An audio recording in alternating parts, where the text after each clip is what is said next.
Deb, are you going to say something? Yeah, but can I stand here? Yes. Can y'all hear me? Yeah, my teacher voice. This thing will help. Come a little bit closer. Okay, I have my teacher voice. Hello. So I have two stories to tell about Rebecca. The first time I met Rebecca was because of Bill Suji. It's his fault. Bill, I had just been hired at Sierra College. It was January of 1999. Been hired to teach history. I knew no one. I came to Sierra from Vancouver, Portland, Oregon, and I'd been here for like 9 days, and it was convocation. So I knew no one. And Bill was so nice, and he was introducing me to different folks, and I'm meeting all these people. And you know, when you first meet people, you don't remember anyone. And he's escorting me around, and I've told Rebecca this many times. I look up, and down the sidewalk comes these three people. One of them is Rebecca. And the other two, one was Carrie Weibel, and I think the other was Pam Johnson. And I zeroed in on Rebecca, and I said, Bill, who is that? And he said, oh, that's Rebecca Gregg. And I said, okay, and filed it away. And Rebecca was doing something at convocation that day, so she was up on stage a lot. So I got to know Rebecca on stage and see her a lot. The next time I remember Rebecca and kind of meeting up with her was the time that Joe Medeiros talked about, when she and Joe were stealing a chair from somewhere, and I didn't know anyone. I'm going up, it's early in the semester, I'm on my way to class, and I see Rebecca and Joe carrying this big chair coming toward me, and they said, oh, hi, and I said, hi, what are you doing? Oh, nothing. They were stealing a chair, or they were borrowing a chair from somewhere down in the... Moving a chair. Moving a chair. Moving a chair. Possession. There you go. So all of that is the start. I've, as you know, Rebecca and I have been partners for 17 years. And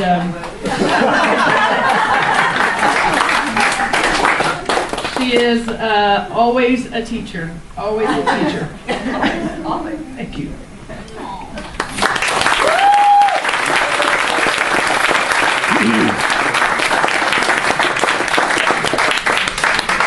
Maybe I'll say something. I'm Bill Suji, for some of you who don't know me, but there's some new faces out there.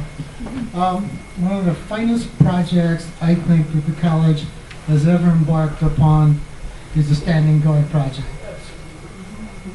Rebecca Gregg, Deb Sutphin, and Lynn Medeiros spearheaded this whole thing. I can't tell you what an impact that had on the Japanese American community and some of the people that were involved in that project. The JUCL, the various service clubs in the county, as well as students who were affected by this. We had speakers at convocation. We had activities on campus. We had a Veterans Day activity. We have a Japanese garden there.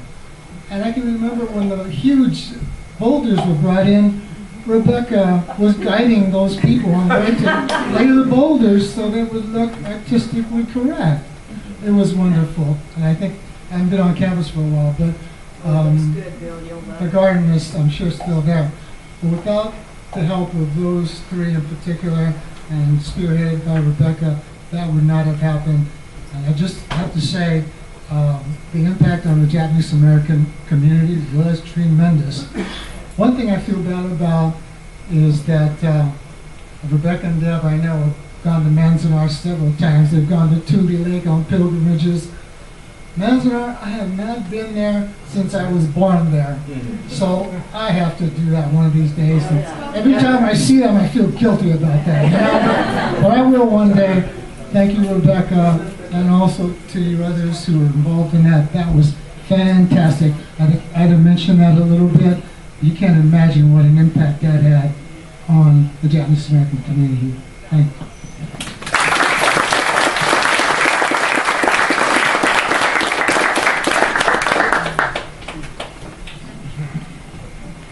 My name is Tom Blackburn, former part-time photography instructor at Sierra College. Some pretty nice words have been used today. Inspiring, mentor. They're all accurate, but one has been really missing. And that is, she's a hell of a wrangler.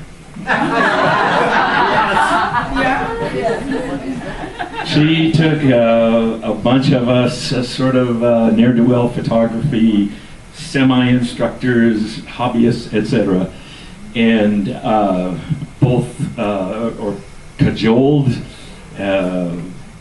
bent arms, and most of all inspired us to become one of the foremost photography departments in the state. And I want to thank you for all of that.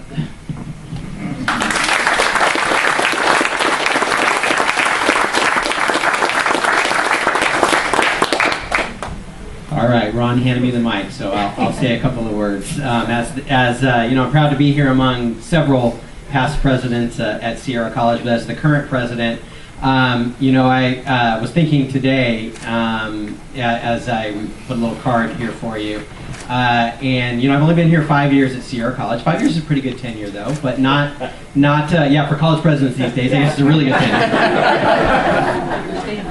But you know, it really, really is a pleasure for me to be able to come to Sierra College, to get to spend that 5 years with you, Rebecca. You know, just to keep it short, there are a lot of really nice people in the world, and a lot of people who work hard at their jobs and do good things. There really are.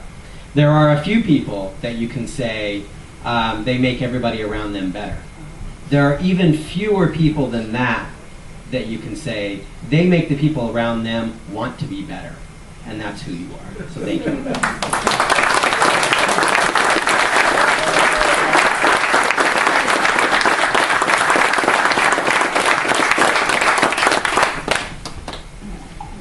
Well, Rebecca, I think it's your opportunity to Speed. everybody. You must have something to say. I said to someone else earlier, you know, that there's a Zen thing that says the way you do anything is the way you do everything. And I told Angie I wasn't going to say that, but of course I am. Because usually, as Deb knows, I beat up on myself a lot, and I'm not very self-accepting, and I'm pretty hard on myself. She says, you're the hardest person on yourself of anybody I've ever known. So then I try to ease up a little bit, but I don't quite know how you get better if you don't get a little tough on yourself. But so the way I do everything is pretty spontaneous. I think about it a lot, but I don't plan a whole bunch. But I think a lot. A lot of it's in there. So I didn't sleep very well last night. Morgan asked me if I was going to cry today, and I said, oh, no, I don't think so.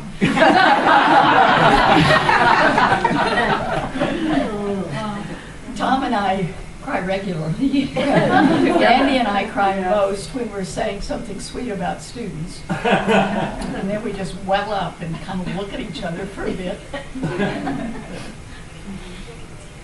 Because it has been, the first time Deb asked me for tea or something, I watched her going back down the hall in Weaver Hall. And I said to myself, I've told this before to Lynn and Joe, that girl is trouble. I am so right. But, you know, I can't even imagine. I will need some more distance to think about my remarkable time at Sierra. I came when I was 25, and I was the youngest person on campus, and the only single person except for Colin Walker and Tommy Heaney. And everybody advised me to live in Sacramento, not to come up here. You won't find anybody here to talk to you. Okay, so I did. You know, and it's been, and I think about the decades, you know, more than 4 decades there, and how much I've seen. I can hardly process it, really, but I am a counter. So I put some things down. It's partly, I was, before Rebecca Gregg told me that I taught 10,000 students, I was always a counter. You know, how many years I've done something, or how many times I've taken the Rockland Road exit. You know, one time I figured that out. Just stuff like that amuses me. So I've been at Sierra 48 years, and the first 12 I was a counselor, and I think that set me off really well because you had to know the campus so well. And in those days it was easier, as Jerry said, because there were only, in spite of what Gary Noy says, I think there were about 1,800 students in the daytime there. And so you'd walk across campus and you thought you knew everyone practically and smiled, and it was very friendly, and Harriet and Jim were there. As students. Yeah, as students, and Rob was there, and it was grand. Kelly was there. It just felt you knew people, and so you had an impact immediately. And I've told this story so many times about how I was being interviewed and they offered me a cigarette, and I was a smoker at the time. Don't do it ever. And so all these guys jumped across the table to light my cigarette, and I say, "Look, I think this is going well." And I still have the letter that Harold Weaver sent me to tell me that I got the job, But I only intended to stay about 3 years, but things just started going well, and everything was new. And all the people that say that I've taught them something, you cannot imagine how much you've taught me. And from that beginning as a allergies, from that beginning as a counselor, you just learn who the strength of the campus is, who really ran the place. The Miriam Lockharts with amazing grace, and before we had official mentoring programs, we were mentoring each other, and learning all the time. So that's what it's all been about for me always. I never said I was going to work. I always said I was going to school. And I just cannot tell you. It pleases me so much to have been on Pam's hiring committee, to be on Randy's hiring committee, to be on Tom's hiring committee, to be on Kirk's hiring committee, and Angie's hiring committee, and Natalie's hiring committee, and Patrick's hiring committee. It just pleases me so much to build these little places, and a lot of attention's been given to me lately. And I won't say that I'm not happy about it, but I know very clearly that it happens all over campus. And that's why I love to work there. That it's in the physics department, it's in the biology department, these safe spaces, it's the greatest place. It's in the counseling department, it's in the art department, all these places. And I told Randy, a gal that we both taught that knew, saw me at Home Depot about 2 months ago, and she couldn't believe it was me, and I couldn't believe it was her either. I wasn't dressed very well, of course. I didn't have my school clothes on. I think I'd been doing yard work or something. And I was surprised she recognized me, but she did. Kathy is her name, and I taught both her and her daughter. And she said, everybody finds their teacher. Everybody does. But you were mine. And she was a wonderful teacher, but I really believe that. People find their English teacher, they find their history teacher, and I learned that when I was a counselor, because people used to complain up and down the hill about Lauren Hilligus and how hard a teacher he was, and then the next person would come in and say, I just love Mr. Hilligus's class. He is wonderful. I'm going to take him next semester. And I'd say, okay. Because it'd be about 3 to 1, but still. You're so honest, Rebecca. That's what we love about you. Still, you knew that for everybody there was somebody, and you just hoped that they could find that spot. So I've had many somebodies. There's several of my students here today. Deanie Gudrun is my student that we went to Italy together, and we're still going to do some traveling together. And Rob, of course, she said, Patrick was in my class last semester and made the highest grade. Go ahead. Anthony made an F.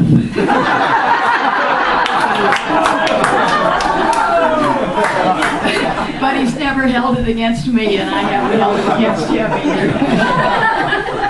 He's been so... Now you got to tell the other part of the story. What was the other part? It was back when you had to wait in a line around the block in order to drop a class. Yeah. You couldn't do it on your phone. Yeah. And I was working. Yeah, it was working. It wasn't about the subject matter or anything. Of course, he was one of the best students, you know, but it just didn't work out that way. And so we, you know, how wonderful it is to watch yourself grow, but to watch other people grow too. You know, it's just, it's pretty great.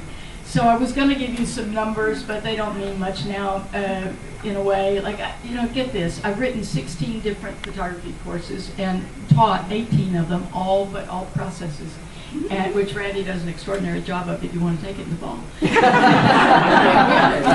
And I named the 28. I went through when I was a counselor, I saw that 28 was the only number we hadn't used, and so I said we should call all the independent study classes 28. So that's why they're uniform. Is that. And then I was on a committee with Harriet Wilson about where the library was going to be placed, and they wanted to put the library where the Standing Guard project is. And I said, Harriet, we got to do something about this. And so I said to the guy, the architect, is this a done deal, or are we really talking about the location of the library? And so then the library got moved. And then they were only going to put one elevator in it. And we said to them, are you kidding me? A 4-story building with one elevator? And so they put 2 elevators. And in our building, in A building, they were going to put the janitor's closet inside the men's bathroom because there wasn't a woman custodian on campus. And I said, no, you can't do that. Things are changing. You can't do that. You have to put it out in the hallway so that a woman can be hired and not have to walk into the men's bathroom just to get, you know. And I put up the signs on the buildings about the N's and the M's and the V's because we didn't have V in those. Because nobody could find their way around, and then they let the weekend convicts come and put them up with me. You know, it was weird. All the time, culminating in the Standing Guard. But my sister-in-law bought a card 5 years ago for my retirement, and she gave it to me last night. Because she kept it all that time wondering if I'd ever do it. You know? So 25 years I wrote down, in my notebook I wrote down, do a document on the Japanese Americans. And it took 25 years, called the meeting, and thank goodness Bill Succi came, Anthony Mackie-Gill came, Deb Sutphin came, Tom Philibrown came, Randy Snook came, Lynn Medeiros came, you know, to that, Pam Johnson came, all these worker bees, and we changed more than we knew we were doing, more than we knew. So I can't tell you how much I appreciate your friendship from all, you know, from every walk of Sierra. There's Patty White. We used to shoot races together in a little business I named called Full Court Press. Bonnie's bailed me out on scholarships. I don't know how many times. Bonnie, how do I do this? You know, so it's everywhere that we're teaching each other and loving each other and getting through the hard, low times of Prop 13 when we were, because I was department chair of counseling and then into photography for 20-something years without Randy and then without Kirk. And now we're so good. So, anyway, 6 presidents. 2 interims, 6 deans, and 2 interim associates. You know, so there's a lot of history, a lot of learning, and I thank you all for all of it. Thank you for coming. You had to put up with me the longest. You know, the longest one. Yeah, I turned your hair gray. Actually, I got the privilege of photographing their wedding. It was great. So, thank you, thank you, thank you. Hey, Rebecca. Thank you. I want to mention one thing. Rebecca, your sister Rare Bird, how many people would come over when we were threatened with fire to help evacuate us? We saw the fire coming over the hill, and Deb and I came to tell Ida stories. Deb Sutton and Rebecca Gregg were the only ones who showed up. All the people I know. So what a rare bird. I love you, Rebecca. So thank you, Morgan, because Pam, as you know, that Deb's had what's turning out to be a wonderful spring, but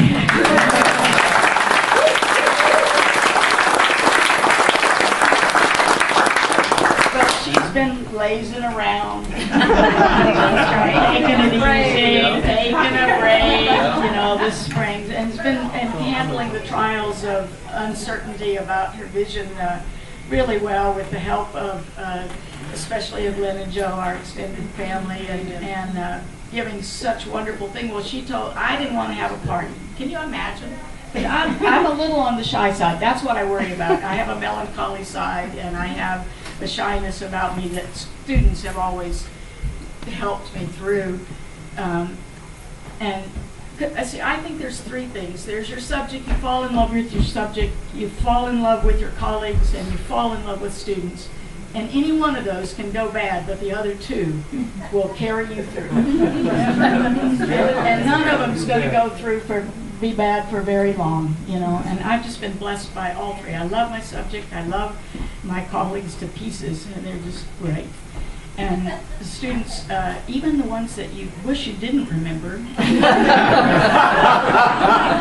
they teach you something, you know. It's great. Yeah, it's just great. But Deb convinced me we needed a party, and she was determined. And then Morgan was going to help her. Then Deb couldn't help, and then Morgan. Because of Morgan.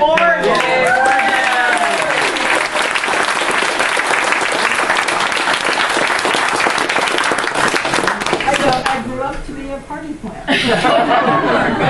One last thing with that, standing guard happened because of a lot of people willing to give a lot of hours with, you know, do you know this? We didn't even sign the book. That's how much we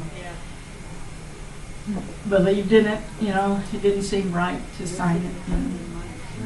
We're going to bring it out again next year because that'll be the 75th anniversary of the signing, and we may sign that one, but just for history's sake. But we couldn't have possibly done it without the administrative support of Bill Suji and Morgan Lynn. Not possibly. So, thank you all.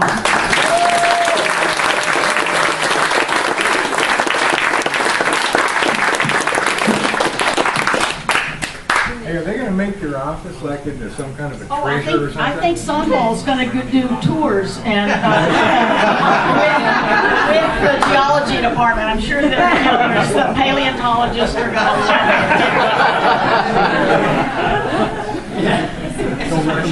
Well, Rebecca, thank you for being a part of our lives, including inviting everyone to stay and enjoy dessert. We have dessert. Oh, yeah, Lynn Medeiros made one of her famous carrot cakes. Oh, it's really Okay, so we have lots of food and drinks. We have carrot cake and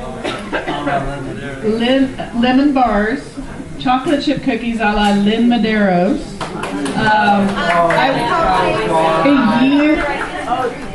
Rice Krispie treats that Pope made, and a huge thank you to Pam and Morgan for their house, to Morgan for saving this party and making it happen, to Roberta, who she grabbed, and of course Roberta comes in and everything happens like it's supposed to. Thank you all. Don't leave and eat stuff. Thank you.